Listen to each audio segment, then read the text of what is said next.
सामाजिक विज्ञान की इस कक्षा में एक बार पुनः स्वागत करता हूं। आज हम क्लास 9th की सोशल साइंस की एनसीईआरटी की बुक्स समकालीन भारत के सेकंड चैप्टर भारत का भौतिक स्वरूप पर चर्चा करेंगे। यह चैप्टर आपकी बुक्स का बहुत ही इम्पोर्टेंट चैप्टर है, क्योंकि इस चैप्टर से सभी तरह के कॉम्पिटिटिव एग्जाम में क्वेश्चंस आते हैं और यूपीएससी के एग्जाम में भी इस चैप्टर से अक्सर प्रश्न आते रहते हैं। तो इस चैप्टर को आपको ध्यान से पढ़ना है, इस वीडियो को आपको ध्यान से देखना है और वीडियो को बिल्कुल भी स्किप नहीं करना। हम इस चैप्टर के अंतर्गत हमारे देश के पर्वतीय इलाके जैसे कि हिमालय पर्वत का अध्ययन करेंगे। इसका विस्तार कहां से कहां तक है और इसकी क्या उपयोगिता है। इसके साथ ही उत्तर का विशाल मैदान किस प्रकार से हमारे लिए उपयोगी है उसकी जानकारी प्राप्त करेंगे। मरुस्थल कहां से कहां तक फैला हुआ है इसके बारे में जानकारी प्राप्त करेंगे। इसके साथ ही पठार और जो द्वीप समूह हैं उनके बारे में जानकारी प्राप्त करने की कोशिश करेंगे। इस चैप्टर का सबसे इम्पोर्टेंट टॉपिक है हिमालय। हिमालय की उत्पत्ति कैसे हुई, हिमालय का निर्माण किस प्रकार हुआ है, यह जानने के लिए हमें सबसे पहले जानना होगा हमारे देश की उत्पत्ति के बारे में। हमारे वर्तमान भारत का निर्माण किस प्रकार हुआ है, क्योंकि हिमालय की उत्पत्ति का रहस्य भी हमारे देश के निर्माण में ही छिपा हुआ है। तो आइए सबसे पहले हम ये जानने की कोशिश करते हैं कि हमारे देश का जो भौतिक स्वरूप है वह किस प्रकार है। क्या हमारा देश भारत प्रारंभ से ही एशिया महाद्वीप का हिस्सा रहा है अथवा पहले हमारा देश कहीं और था। ये जानने के बाद ही हम हिमालय को समझने का प्रयास करेंगे, क्योंकि जब तक हम हमारे देश के वर्तमान स्वरूप का किस प्रकार निर्माण हुआ है यह नहीं जान लेंगे तब तक हम हिमालय को जानने का पूरा प्रयास नहीं कर पाएंगे। भारत और एशिया सहित दुनिया के जितने भी देश हैं, जितने भी द्वीप हैं, जितने भी महाद्वीप हैं, इनका निर्माण किस प्रकार हुआ है इसको समझने के लिए सबसे पहले हम पृथ्वी की संरचना पर बात करेंगे। आपको मालूम है कि पृथ्वी गोल है। पृथ्वी का निर्माण 3 लेयर से मिलकर हुआ है। जिस प्रकार से प्याज के छिलके होते हैं ठीक उसी प्रकार से पृथ्वी की भी 3 सतह हैं। सबसे आंतरिक स्तर धात्विक क्रोड कहलाता है और बीच की लेयर को मध्य स्तर मेंटल कहा जाता है और सबसे ऊपरी सतह को भूपर्पटी कहा जाता है। पृथ्वी की इस संरचना को समझने के लिए हम उबले हुए अंडे का सहारा ले सकते हैं। उबले हुए अंडे के सबसे ऊपर एक छिलका होता है, उसके मध्य भाग में एक सफेद पदार्थ की परत होती है और अंडे के बीचों बीच एक पीले कलर से बना हुआ गोला होता है। तो इस प्रकार से अंडे की जो संरचना है उसको आप पृथ्वी की संरचना से जोड़कर देख सकते हैं। अब जो पृथ्वी की सबसे ऊपरी सतह है उसको हम अंडे का छिलका की तरह देख सकते हैं। जब हम अंडे के छिलके को निकालते हैं तो उसको हमें क्रैक करना होता है। उसको जैसे ही उस पर ठोकर मारते हैं तो अंडे के छिलके होते हैं वो क्रैक हो जाते हैं। ठीक इसी प्रकार से हमारे पृथ्वी की जो ऊपरी सतह है वह अलग अलग प्लेटों से बनी हुई होती है। अंडे की जो छिलके हैं वही हम मान सकते हैं पृथ्वी की ऊपरी परत है। पृथ्वी की जो सतह है वह पूरी तरह से अस्थायी है और परिवर्तनशील है। पृथ्वी की सतह पर होने वाले परिवर्तनों का अध्ययन करने के लिए प्लेट विवर्तनिकी सिद्धांत को सर्वाधिक मान्यता प्रदान की गई है। इस सिद्धांत के अनुसार पृथ्वी की जो सबसे ऊपरी सतह है वह विभिन्न प्लेटों से मिलकर बनी है और यह प्लेटें एक स्थान से दूसरे स्थान पर खिसकती रहती हैं। यह प्लेटें 3 प्रकार से एक स्थान से दूसरे स्थान पर मूव करती हैं। जब 2 प्लेटें एक दूसरे के विपरीत दिशा में गमन करती हैं तो उसे अपसारी संचलन कहा जाता है और जब एक दूसरे के विपरीत दिशा में गमन करेंगी तो वहां पर बीच में गड्ढा हो जाएगा, खाई हो जाएगी, वहां पर समुद्र का निर्माण हो जाएगा। ठीक इसी प्रकार से जब 2 प्लेटें एक दूसरे की ओर गमन करती हैं तो इसे अभिसारी संचलन कहा जाता है और जब ये 2 प्लेटें मिलकर आपस में टकराती हैं तो वहां पर पर्वतों पहाड़ों का निर्माण होता है, जैसे कि हिमालय पर्वत का निर्माण हुआ, जिसके बारे में हम आपसे अभी चर्चा करने वाले हैं। और जब 2 प्लेटें एक दूसरे के समानांतर गति करती हैं तो इससे किसी प्रकार की परपटी का निर्माण नहीं होता और ना ही विनाश होता है। तो आप लोगों ने समझ लिया कि 3 प्रकार से प्लेटों का गमन होता है। जब 2 प्लेटें एक दूसरे के समीप आती हैं तो वहां पर पर्वत पहाड़ों का निर्माण होता है। जब 2 प्लेटें एक दूसरे से दूर जाती हैं तो वहां पर समुद्र का निर्माण होता है और जब प्लेटें समानांतर गति करती हैं तो वहां पर किसी प्रकार का कोई निर्माण नहीं होता और ना ही विनाश होता है। अब इतना समझने के बाद हम आपको लेकर चलते हैं दुनिया के मैप पर, जो कि 2700 करोड़ साल पहले का है। उस समय पृथ्वी को अस्तित्व में आए करीब 4 अरब 20 करोड़ साल हो गए थे। उस समय पृथ्वी पर जमीन का बस एक ही टुकड़ा था। उस समय कोई उत्तरी अमेरिका, दक्षिणी अमेरिका, एशिया, ये सब कुछ नहीं था।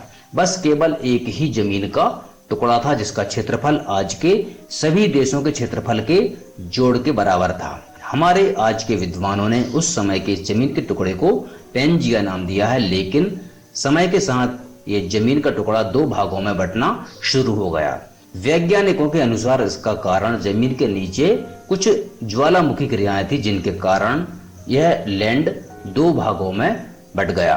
पेंजिया का एक भाग टूटकर उत्तर की ओर चला गया, जो कि लौरासिया, और एक भाग टूटकर दक्षिण में चला गया, जो कि गोंडवाना कहलाया। आगे चलकर गोंडवाना लैंड से ही टूटकर ऑस्ट्रेलिया, अफ्रीका, दक्षिण अमेरिका, अंटार्कटिका और यहाँ तक कि अपना भारत भी अस्तित्व में आया। आज से 18 करोड़ साल पहले गोंडवाना टूटना शुरू हुआ और ये सब द्वीप बने। आज से 9 करोड़ साल पहले अफ्रीका से एक जमीन का टुकड़ा अलग हुआ, जो कि क्षेत्रफल में काफी बड़ा था। इस जमीन के टुकड़े में आज का भारत, पाकिस्तान, बांग्लादेश, नेपाल, भूटान और श्रीलंका जैसे देश निहित थे। अब लगभग 8.8 करोड़ साल पहले इस जमीन का एक बड़ा भाग ऊपर की ओर बढ़कर नॉर्थ ईस्ट दिशा की ओर बहुत तेजी से बढ़ने लगा और आज से 4 करोड़ साल पहले एशिया यानी यूरेशिया प्लेट से जा टकराया। यहाँ मैं आपको बता दूं कि ऊपर जो लौरासिया नाम का भूखंड बचा हुआ था, वह भी टूटकर उत्तरी अमेरिका, यूरोप और एशिया में बढ़ चुका था। इंडियन प्लेट का यूरेशियन प्लेट से टकराने का नतीजा एक बहुत ही ऊंचे पर्वत का निर्माण हुआ। आज हम उस पर्वत श्रृंखला का नाम हिमालय के नाम से जानते हैं। जैसा कि हमने आपको बताया था कि 2 प्लेटों के आपस में टकराने से पर्वतों और पहाड़ों का निर्माण होता है। तो हिमालय की उत्पत्ति किस प्रकार हुई, इसको समझने के लिए हमने आपको ये पूरी कहानी बताई है। आज से 8.8 करोड़ साल पहले इंडियन प्लेट 20 सेंटीमीटर प्रति वर्ष की रफ्तार से नॉर्थ ईस्ट दिशा की तरफ बढ़ रहा था, जो कि उस समय किसी भी प्लेट में सबसे ज्यादा था। आज के समय में भी इंडियन प्लेट 3 सेंटीमीटर प्रति वर्ष की रफ्तार से बढ़ रहा है और यही वजह है कि हिमालय भी हर साल 1 सेंटीमीटर से ज्यादा बढ़ता जा रहा है। जैसा कि आप लोग जानते हैं कि हमारा देश अनेक प्रकार की स्थलाकृतियों वाला एक विशाल देश है।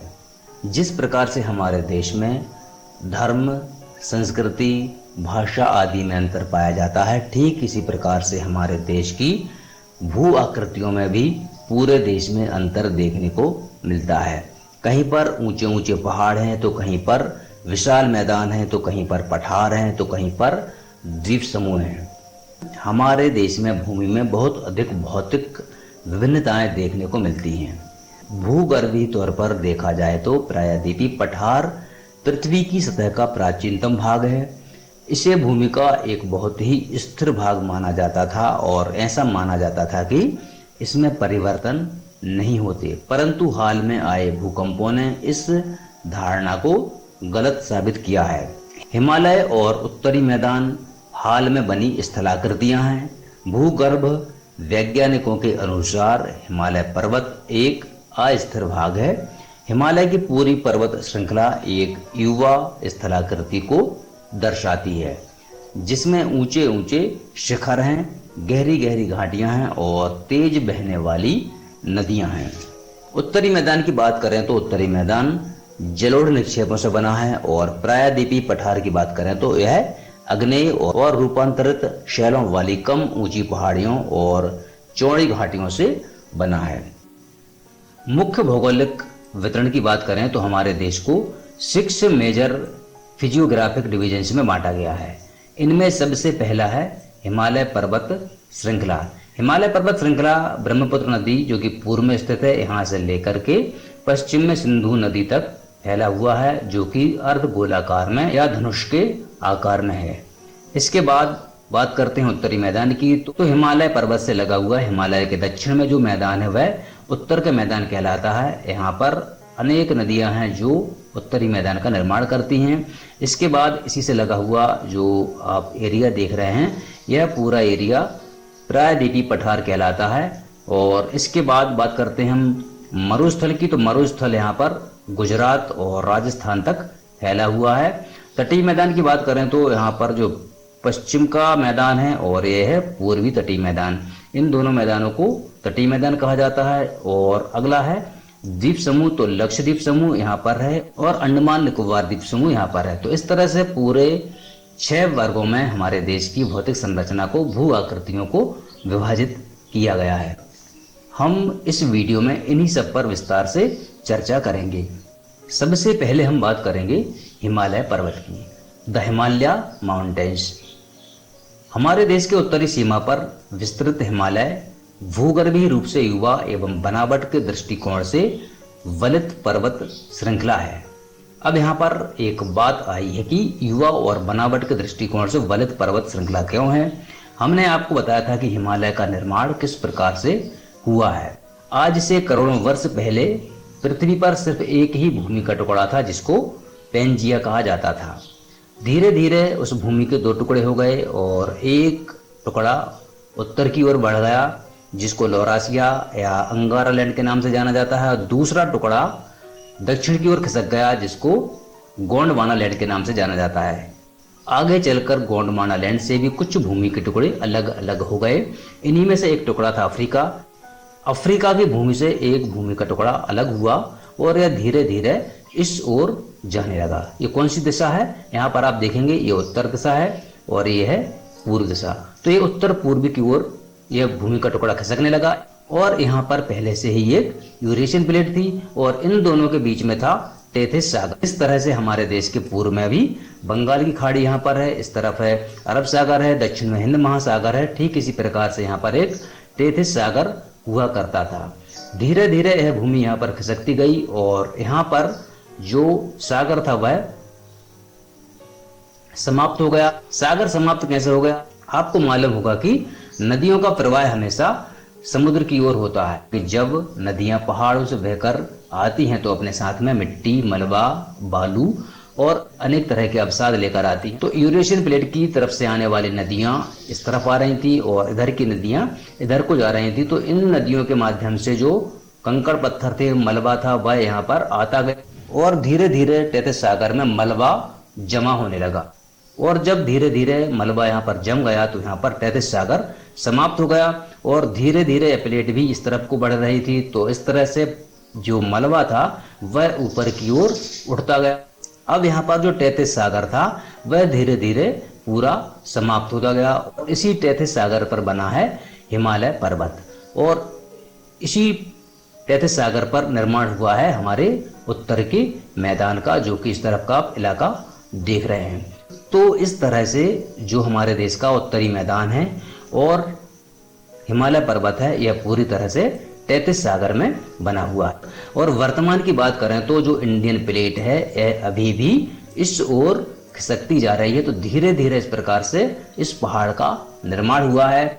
ये पर्वत श्रृंखलाएं पश्चिम पूर्व दिशा में सिंधु से लेकर ब्रह्मपुत्र तक फैली हुई हैं। पश्चिम पूर्व दिशा कौन सी है, ये पश्चिम है, ये पूर्व है और यहाँ से लेकर के ये सभी यहाँ तक फैले हुई हैं। यहाँ पर सिंधु नदी है, यहाँ पर ब्रह्मपुत्र नदी है और एक पॉइंट है जिसको नंगा पर्वत कहा जाता है। यहाँ से लेकर के महान हिमालय जो है वह तिब्बत के नामचा पर्वत तक फैला हुआ है। तो यह इस तरह से हिमालय का फैलाव है। हिमालय विश्व की सबसे ऊंची पर्वत श्रेणी है और अत्यधिक असम अवरोधों में से एक है, अर्थात यह दुनिया की सबसे ऊंची पर्वत श्रृंखला है और यहाँ पर बहुत अधिक असमानता देखने को मिलती है। इसकी जो लंबाई है वह टोटल 2400 किलोमीटर के लगभग है और इसकी चौड़ाई की बात करें तो यहाँ पर जो कश्मीर का इलाका है यहाँ पर इसकी चौड़ाई लगभग 400 किलोमीटर है और अरुणाचल प्रदेश जो इस तरफ का इलाका है यहाँ पर 150 किलोमीटर है।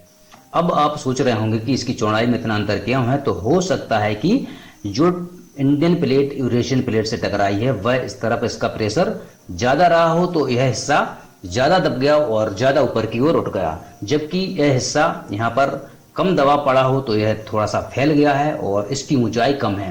तो यहाँ पर आपको बता दें कि यहाँ पर ऊंचाई थोड़ी कम देखने को मिलेगी और यह पर्वत थोड़ा सा ऊंचा उठ गया है, तो यहाँ पर सकरा हो गया है। यहाँ पर पर्वत सकरा है, यहाँ पर चौड़ा है, तो हो सकता है कि यह इंडियन प्लेट और यूरेशियन प्लेट के दबाव के कारण इस तरह से हुआ है। इसको समझने के लिए आप गीली मिट्टी को हाथ में लीजिए और उसको दोनों हथेलियों से दबाइए।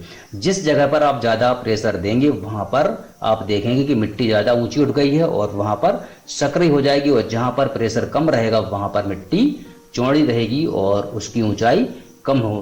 तो इस तरह से जो हिमालय पर्वत में जो बलय पड़ी है वो यहाँ पर चौड़ाई के रूप में ज़्यादा देखने को मिलती है और यहाँ पर ऊंचाई के रूप में ज़्यादा देखने को मिलती है। इसके साथ ही पश्चिमी भाग की अपेक्षा पूर्वी भाग की ऊंचाई में अधिक विविधता देखने को मिलती है। ये पश्चिमी भाग है, ये पूर्वी भाग है। तो यहाँ पर जो है जो चोटियां हैं, शिखर हैं, इनकी औसत ऊंचाई लगभग बराबर है, लेकिन यहाँ पर बहुत ही ऊंचे और बहुत ही नीचे शिखर देखने को मिलते हैं। और यहाँ पर आप देखेंगे कंचनजुंगा और एवरेस्ट की चोटियां हैं, वह सब इसी क्षेत्र में देखने को आपको मिलेंगी। देशांतरीय विस्तार के साथ हिमालय को 3 भागों में बांट सकते हैं। इन श्रृंखलाओं के बीच बहुत अधिक संख्या में घाटियां पाई जाती। हम इस मैप को थोड़ा सा जूम करके समझने का इसको प्रयास करते हैं। और आप यहाँ पर देख रहे होंगे, ये 3 लाइन यहाँ पर आपको दिखाई दे रही हैं। ये पहली लाइन है, ये दूसरी लाइन है और ये यहाँ पर तीसरी लाइन है। इन तीनों लाइन को आप समझने का प्रयास करें। ये जो सबसे ऊपर की लाइन है यह है महान हिमालय, या इसको कहते हैं आंतरिक हिमालय, या इसको हिमाद्री भी कहते हैं, या इसको ग्रेट हिमालय के नाम से भी जाना जाता है, इसको बृहद हिमालय भी कह सकते हैं, जो इस हिमालय की सबसे पहली श्रृंखला है। इस हिमालय श्रृंखला को आंतरिक हिमालय क्यों कहा जाता है, इसको हम समझने का प्रयास करते हैं। आप यहाँ पर देखेंगे कि हिमालय का निर्माण एक अर्ध गोलाकार में हुआ है। तो गोले के अंदर जो होगा वो अंदर होगा, उसके बाहर जो होगा वह बाहर होगा। तो इस तरह से देखा जाए तो इस गोलाई की 3 लेयर हैं, 3 श्रृंखलाएं हैं इस तरह से। तो इस तरह से पहली श्रृंखला यह है जो कि आप यहाँ पर देख रहे हैं, जिसको महान हिमालय या हिमाद्री के नाम से जाना जाता है। दूसरी श्रृंखला जो है इसको निम्न हिमालय या लघु हिमालय या हिमाचल हिमालय के नाम से जाना जाता है। और तीसरी श्रृंखला जो आपको यहाँ पर दिखाई दे रही है यह है शिवालिक। तो इस तरह से 3 पर्वत श्रेणियों में पूरे हिमालय को बांटा गया है। और इन हिमालयों के बीच में जो जगह आप देख रहे हैं इसको घाटी कहा जाता है। अब हम यहाँ पर महान हिमालय या आंतरिक हिमालय का विस्तार से वर्णन करेंगे। सबसे उत्तरी भाग में स्थित श्रृंखला को महान या आंतरिक हिमालय या हिमाद्री कहा जाता है। अभी हमने आपको बताया था कि यहाँ पर 3 पर्वत श्रृंखलाएं हैं। सबसे पहली जो है इस तरफ है, इसको कहेंगे हम महान हिमालय, दूसरा है लघु हिमालय और तीसरी है शिवालिक पर्वत श्रेणी। अब इनका निर्माण किस प्रकार से हुआ है वह भी हम आपको बताते हैं। यहाँ पर देखिए जो इंडियन प्लेट है और ये है यूरेशियन प्लेट, इनके बीच में जो जगह थी इसमें किस प्रकार से इस पर्वत का निर्माण हुआ होगा। तो यह तो रहा कुछ मैदान जो कि उत्तर का मैदान है। इसके बाद आप देखेंगे तो ये हो गया आपका पहला शिवालिक श्रेणी। इसके बाद आप आगे चल लें तो ये हो गई आपकी हिमाचल हिमालय, और इससे ऊपर बात करें तो ये हो गया आपका महान हिमालय। तो इस प्रकार से 3 श्रेणियां बनी यहाँ पर। और इसके बाद भी कुछ श्रेणियों का निर्माण हुआ है, जैसे तिब्बत का पठार है यहाँ पर। उसके बाद आप आगे जाएंगे तो किल्लियोन का पठार है, लेकिन उसके बारे में हमें यहाँ पर अध्ययन नहीं करना है। हम यहाँ पर सिर्फ हिमालय पर्वत का अध्ययन करेंगे। तो आपको इतना समझ में आ गया होगा कि जो 3 श्रेणियां हैं वह किस प्रकार से बनी हैं।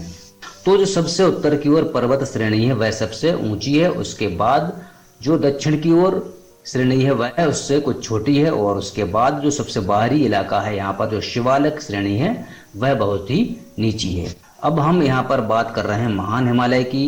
तो जो सबसे आंतरिक हिमालय है यह सबसे अधिक सतत श्रृंखला है, जिसमें 6000 मीटर की औसत ऊंचाई वाले सर्वाधिक ऊंचे शिखर हैं।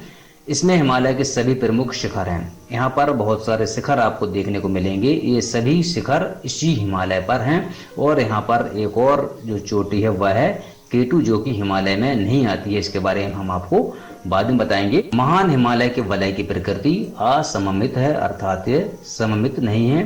हिमालय के इस भाग का क्रोड ग्रेनाइट का बना है। यह श्रृंखला हमेशा बर्फ से ढकी रहती है। इसमें बहुत सी हिमानियों का प्रवाह होता है, यहाँ से बहुत सारी नदियों का प्रवाह होता है। तो आप यहाँ पर देखेंगे कि हिमालय की इस पर्वत श्रृंखला से बहुत सारी नदियों का प्रवाह होता है, बहुत सारी नदियों का उद्गम स्थल है। इसके बाद जो दूसरी श्रेणी हमने आपको बताई थी यह है हिमाचल हिमालय या निम्न हिमालय। हिमाद्री के दक्षिण में स्थित श्रृंखला सबसे अधिक असम है। अब जो हिमाद्री यानी कि महान हिमालय के दक्षिण में जो पर्वत श्रृंखला है यह सबसे अधिक असम है। इन श्रृंखलाओं का निर्माण मुख्यतः अत्यधिक संपीड़ित तथा परिवर्तित शैलों से हुआ है। ऊंचाई की बात करें तो 3700 मीटर से लेकर इनकी ऊंचाई 4500 मीटर के बीच और औसत चौड़ाई 50 मीटर तक होती है। पीर पंजाल श्रृंखला सबसे लंबी तथा सबसे महत्वपूर्ण श्रृंखला है। धौलाधार एवं महाभारत श्रृंखलाएं भी महत्वपूर्ण है। इसी श्रृंखला में कश्मीर की घाटी है तथा हिमाचल के कांगड़ा और कुल्लू की घाटियां स्थित हैं। मतलब जो हिमाचल प्रदेश जब आप जाते हैं तो कुल्लू मनाली जो है वह इसी पर्वत श्रेणी के बीच में है और कश्मीर की जो घाटी है वह भी इसी श्रेणी में आती है। इस क्षेत्र को पहाड़ी नगरों के लिए जाना जाता है। अब हम बात करेंगे हिमालय के सबसे बाहरी श्रृंखला की, जो कि शिवालिक के नाम से जानी जाती है। यह हिमालय की सबसे बाहरी श्रृंखला है। चौड़ाई की बात करें तो 10 से लेकर 50 किलोमीटर तक चौड़ाई है इसकी और ऊंचाई की बात करें तो 900 से लेकर 1100 मीटर के बीच इसकी ऊंचाई है। अब आपको इतना तो समझ में आ गया होगा कि जो महान हिमालय है या आंतरिक हिमालय है यह सबसे ऊंचा है और उसके बाद आपका जो छोटा हिमालय है या लघु हिमालय है ये हिमाचल हिमालय है, यह उससे नीचा है और उससे भी नीचा इलाका है आपका शिवालिक हिमालय का।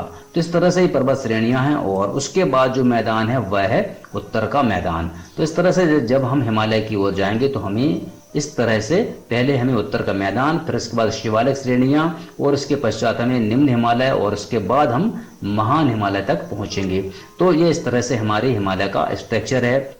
ये श्रृंखलाएं उत्तर में स्थित मुख्य हिमालय की श्रृंखलाओं से नदियों द्वारा लाई गई स्पिंडित अवसादों से बनी हैं। अर्थात जो हिमालय की नदियां हैं उनके द्वारा जो मिट्टी बहा कर लाई गई है उससे इनका निर्माण हुआ है और इसी मिट्टी से उत्तर के मैदान का भी निर्माण हुआ है, जिसके बारे में हम आगे चर्चा करेंगे। ये घाटियां बजरी तथा जलोढ़ मिट्टी की मोटी परत से ढकी हैं। हमने देखा था कि महान हिमालय है या जो आंतरिक हिमालय है यह हमेशा बर्फ से ढका रहता है, लेकिन यहाँ पर यह जलोढ़ मिट्टी या बजरी से ढकी हुई रहती हैं।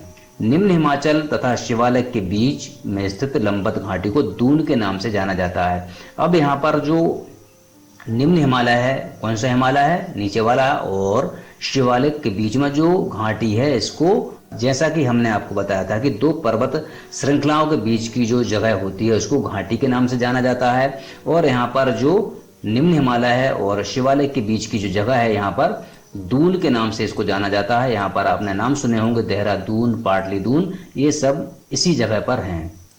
इस उत्तर दक्षिण के अतिरिक्त हिमालय को पश्चिम से पूर्व तक स्थित क्षेत्रों के आधार पर भी हम बांट सकते हैं। इस वर्गीकरण को नदी घाटियों के सीमाओं के आधार पर किया गया है। उदाहरण के लिए सतलुज तथा सिंधु के बीच स्थित हिमालय के भाग को पंजाब हिमालय के नाम से जाना जाता है। इसको बताने के लिए हमने हिमालय को 4 अलग अलग कलर में आपको बांटकर बता दिया है कि ये अलग अलग हिमालय के पार्ट हैं। पश्चिम से पूर्व तक क्रमशः ऐसे कश्मीर तथा हिमाचल हिमालय के नाम से जाना जाता है। सतलुज तथा काली नदियों के बीच स्थित हिमालय को कुमायूं हिमालय के नाम से जाना जाता है। मतलब सतलुज नदी और काली नदियों के बीच के हिमालय को, ये जो इलाका है यह कुमायूं हिमालय के नाम से जाना जाता है। और काली और तीस्ता नदियां नेपाल हिमालय का निर्माण करती हैं।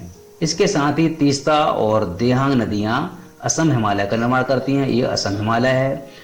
और ब्रह्मपुत्र हिमालय की सबसे पूर्वी सीमा बनाती है। जो ब्रह्मपुत्र नदी है वह हिमालय की पूर्वी सीमा बनाती है। और इसके बाद दिहांग महाखड्ड गाज के बाद हिमालय दक्षिण की ओर एक तीखा मोड़ बनाते हुए भारत के पूर्वी सीमा तक फैल जाती है। आप यहाँ पर देख रहे होंगे ये इस तरफ की ओर तीखा मोड़ बनाकर फैल गई है।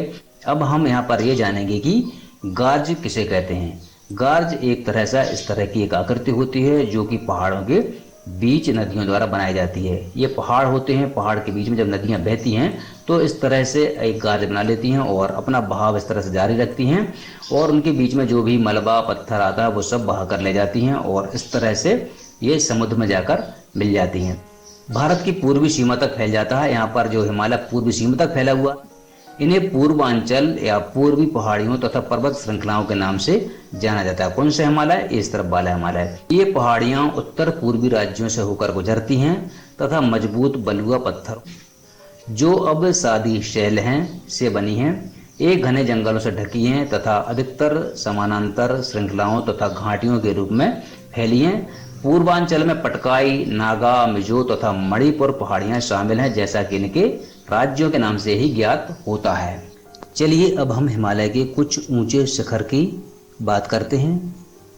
यह माउंट एवरेस्ट है जो कि नेपाल में है और यह 8,848 मीटर ऊंचा है। यह हिमालय की पर्वत श्रृंखला का सबसे ऊंचा शिखर है। इसके बाद ऊंचाई के अनुसार जो दूसरे नंबर पर शिखर आता है वह है कंचनजुंगा, जो कि भारत में है और इसकी ऊंचाई 8,598 मीटर है। यहाँ पर आपको एक बात और याद रखना है कि हिमालय पर्वत पर भारत का सबसे ऊंचा शिखर कंचनजुंगा है, जबकि हिमालय का सबसे ऊंचा शिखर माउंट एवरेस्ट है। माउंट एवरेस्ट नेपाल में है जबकि कंचनजुंगा भारत में है। तीसरे नंबर का शिखर है मकालू, जो कि नेपाल में है। इसकी ऊंचाई 8,481 मीटर है। ये धौलागिरी पर्वत है जिसकी ऊंचाई 8,172 मीटर है। नंगा पर्वत भारत में है जो कि हिमालय के पश्चिम में है और यहीं से हिमालय की शुरुआत होती है। इसकी ऊंचाई 8,126 मीटर है। अन्नपूर्णा पर्वत नेपाल में है। इसकी ऊंचाई 8,078 मीटर है। नंदा देवी पर्वत भारत में है। इसकी ऊंचाई 7,817 मीटर है। कामेट पर्वत भारत में है। इसकी ऊंचाई 7,756 मीटर है। नामचा बरुआ जो कि भारत में है, इसकी ऊंचाई 7,756 मीटर है। गुरुला मंदाता नेपाल में है। इसकी ऊंचाई 7,728 मीटर है। अब आप लोग जल्दी से एक प्रश्न का जवाब दीजिए कि भारत में हिमालय का सबसे ऊंचा शिखर कौन सा है। अगला प्रश्न नोट कीजिए, हिमालय के रूप में ऊपर उठने के कारण किस समुद्र की समाप्ति हुई थी। अगला प्रश्न, हिमाद्री की 3 विशेषताएं बताइए। अगला प्रश्न, भारत में हिमालय के ऊंचे शिखर के नाम बताइए तथा इनकी ऊंचाई भी लिखिए। आपको यहाँ पर यह बताना है कि भारत में हिमालय के कौन कौन से शिखर